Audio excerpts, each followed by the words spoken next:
Sveiki! Daugelį sistemų naudojami apsauginiai automatiniai jungikliai siekiant apsaugoti antrinę grandinę nuo trumpojo jungimo. Šis stendas leis man pademonstruoti keletą skirtingų sprendimų, kaip apsaugoti šias grandines nuo trumpojo jungimo.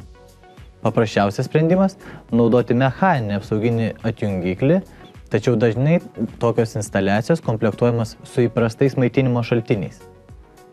Deja, toks derinys ne visada užtikrina greitą automatinio jungiklio suveikimą trumpojo jungimo atveju. Leiskite tai pademonstruoti. Taigi, turime maitinimą, mechaninis jungiklis ir naudodami šią svirtelę užtrumpiname grandinę.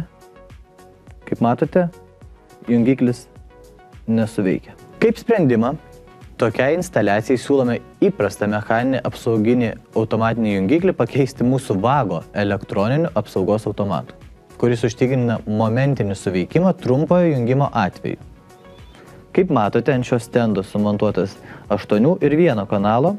Indikacija rodo, kad kanalas yra įjungtas. Dabar mes jį užtrumpinsime.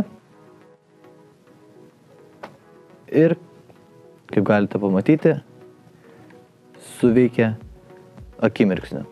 Atstatymas labai paprastas, porą paspaudimų ir grandinė vėl veikia.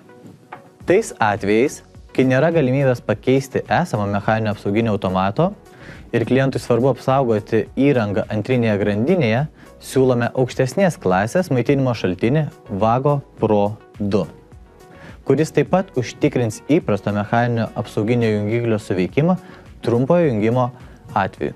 Tai dabar ir pademonstruosiu. Prijungiame Pro 2 maitinimo šaltinį ir užtrumpiname grandinę ant mechaninio jungiklio. Momentinis suveikimas, indikacija. Tai yra viskas, ką šiandieną jums norėjau parodyti. Jeigu kyla klausimų, rašykite komentarų žemiau. Iki kito karto.